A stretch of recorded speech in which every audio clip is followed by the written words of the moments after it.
올바른 찬양. 오늘도 영을 열고 영으로 기능하며 시작합니다. 이 땅에서 살아가며 승리할 수 있는 것은 영으로 기능하기 때문입니다. 믿음으로 살기 때문이며 말씀으로 살기 때문입니다. 우리가 예배 때 찬양을 합니다. 그런데 우리가 주님을 찬양할 수는 있지만 아무 노래나 아무 가사나 예배 때 막 아무거나 막 불러서는 안 되고 올바른 찬양이 있다는 것을 알아야 합니다. 열왕기하 3장 15절 말씀에 보면 이제 내게로 검은 고 탈 자를 불러오소서 하니라. 검은 고 타는 자가 검은 고를 탈 때 여호와의 손이 엘리사 위에 있더니 라고 말씀합니다.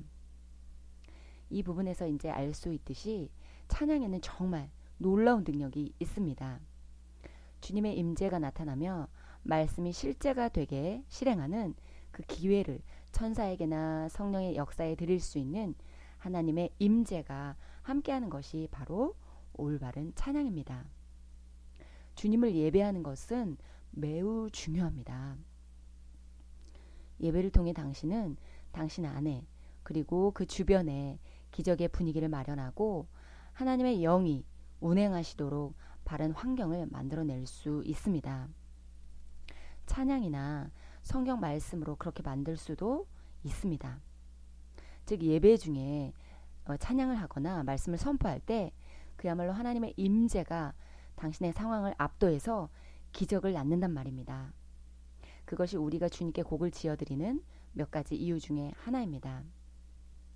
예배 때 바르게 영적인 노래를 부름으로써 당신은 하나님의 음성을 듣는 자리에 들어갈 수 있습니다. 오늘 본문의 말씀은 한 번은 엘리사가 그에게 조언을 구하러 온 세 왕들과 함께 있었습니다.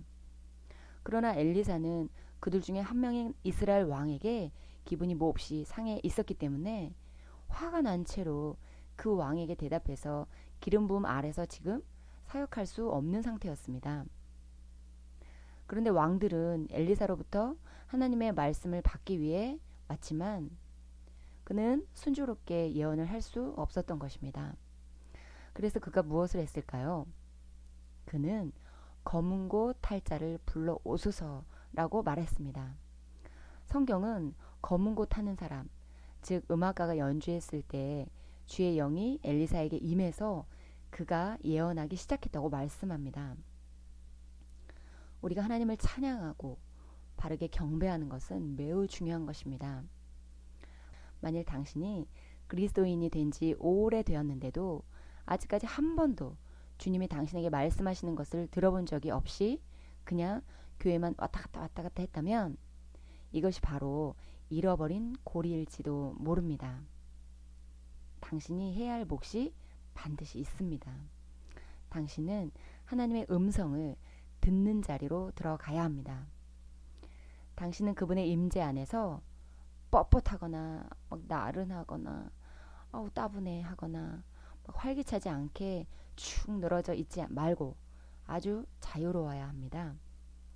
우리는 바른 찬양, 우리는 올바른 찬양으로 영으로부터 주님을 경배할 수 있습니다. 그러면 머지않아 우리의 영이 그분과 영적인 접촉을 하게 될 것이고 그분께서 당신에게 사역하실 때 당신은 그분의 음성을 들을 수 있습니다. 주님은 소통의 대가이십니다.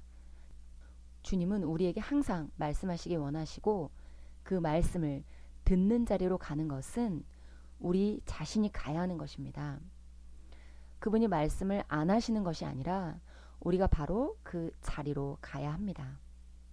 그 자리는 우리가 영으로 주님과 교통하는 그 자리이고 우리가 찬양하면서 주님의 임재가 나타날 때 우리가 그 자리에 쉽게 들어갈 수가 있습니다. 주님은 당신이 그분을 섬기고 있는 바로 그 순간에 당신에게 사역하십니다. 하나님의 음성을 들어본 적이 없는 사람이라면 찬양 부분에서 뭔가를 놓치고 있는 부분이 있을 수 있다는 것을 기억하시고 반드시 점검해 보아야 합니다. 그것은 그냥 우리가 기분 따라서 막 좋아하는 최고의 노래를 부르라는 것이 아니라 성령의 감동을 따라서 하나님의 말씀과 일치하는 언어들로 구성된 그런 올바른 찬양을 부르라는 것입니다. 당신의 최고의 노래나 자신의 노래를 부를 때도 있겠지만 올바른 찬양을 불러야 할 때가 반드시 있습니다. 그래서 그분을 경배할 때 당신은 아무 노래가 아니라 올바른 찬양을 불러야 합니다. 그렇게 할 때 당신의 영을 올바르게 조정해서 주님의 음성을 반드시 듣게 될 것입니다. 예배 때 잘못된 가사들을 부르며 신세한탄을 하다 간다든지 막 우울함을 흘려보낸다든지 이런 경우가 종종 있습니다. 그 곡이 아무리 곡조가 멋있고 음성이 좋고 화음이 멋있어도 그게 올바른 찬양은 아닐 수도 있습니다.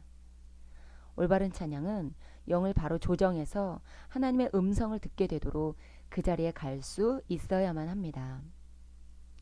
역대상 16장 8절로 12절 말씀에 보면 킹제임스 번역에 너희는 주께 감사하며 그의 이름을 부르며 백성 가운데 그가 하신 일을 알릴지니라. 너희는 그에게 노래하고 그에게 시로 노래하며 그의 경이로운 일들을 말할지니라. 너희는 그의 거룩한 이름으로 자랑하며 주를 찾는 자들의 마음으로 즐거워하게 하라. 주와 그의 능력을 찾고 그의 얼굴을 항상 찾으라. 그가 행하신 놀라우신 일들과 그의 이적과 그의 입의 판단을 기억하라. 여기서는 바른 찬양들의 표본을 말씀하고 있습니다. 주님께 감사하는 내용, 그분의 이름을 높이는 것, 주께서 그리스도 안에서 우리에게 하신 일들을 선포하는 것, 그것을 시로 지어 노래하고 그분의 경이로움을 말하는 것, 또한 구약의 역사 가운데에서 행하셨던 놀라운 일들을 찬양할 뿐만 아니라 우리의 삶에서도 나타난 경이로운 일들을 찬양하는 것들, 또한 그분의 이름을 자랑하는 것, 그분의 능력과 얼굴을 구하는 것, 그분이 행하신 일들과 많은 이적들, 그분의 말씀들을 입에 담는 것 등등 그런 올바른 찬양을 가사로 써서 찬양해야 합니다. 에베소서 5장 18절로 20절 말씀에도 보면 술 취하지 말라. 그것은 방탕한 것이니 오직 성령으로 충만하라. 시와 찬송과 영적인 노래들을 지어 말하고 너희 마음으로 주께 노래하며 아름다운 곡조를 만들고 항상 모든 일에 우리 주 예수 그리스도의 이름으로 하나님 아버지께 감사를 드리며 하나님을 두려워함으로 서로 복종하라. 이렇게 말씀합니다. 여기 보면 술 취하지 말라. 그것은 방탕한 것이니 오직 성령으로 충만하라 라고 말씀합니다. 술에 취한 사람들을 보면 술의 지배를 받아서 막 정신없습니다.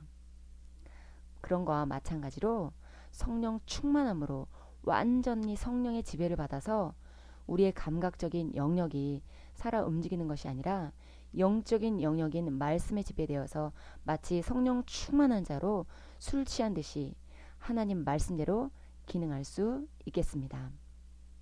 시편 66편 1절로 4절 말씀에도 보면 너희 온 땅들아 하나님께 즐거운 소리를 지르라. 그 이름의 명성을 노래하고 그의 찬양을 영화롭게 할지어다. 하나님께 아뢰기를 주의 행하신 일이 얼마나 두려운지요. 주의 능력의 위대함으로 인하여 주의 원수들이 주께 복종하리이다. 온 땅이 주를 경배하고 주께 노래하리니 그들이 주의 이름을 노래하리이다. 하라 셀라 이렇게 기록되어 있습니다.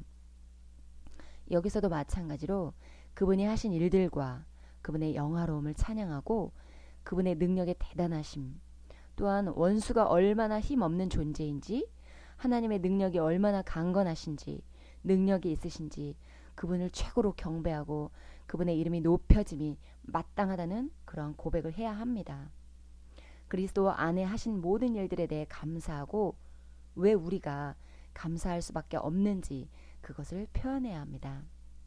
우리를 어떤 삶으로 이끄셨는지 말씀과 일치하는 언어들로 구성된 그러한 찬양이 올바른 찬양입니다. 이런 찬양을 할 때 영을 올바로 조정해서 주께서 역사하시고 주의 음성을 올바로 들을 수 있는 자리로 옮겨지게 되는 것입니다.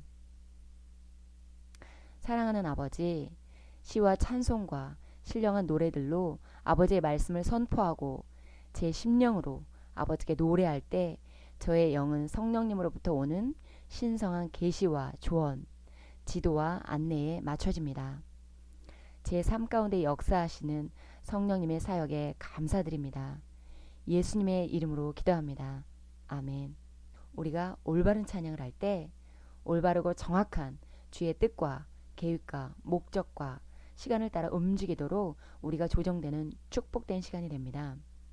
말을 바꾸고 고백을 바꾸듯이 예배 때 부르는 찬양을 점검해보고 신세한탄하며 우울해하며 잘못된 고백을 하는 찬양의 내용을 바꿔서 하나님의 말씀의 실제됨을 경험하고 승리의 행진을 하고 승리의 찬양을 하고 바른 언어로 주를 날마다 찬양합시다.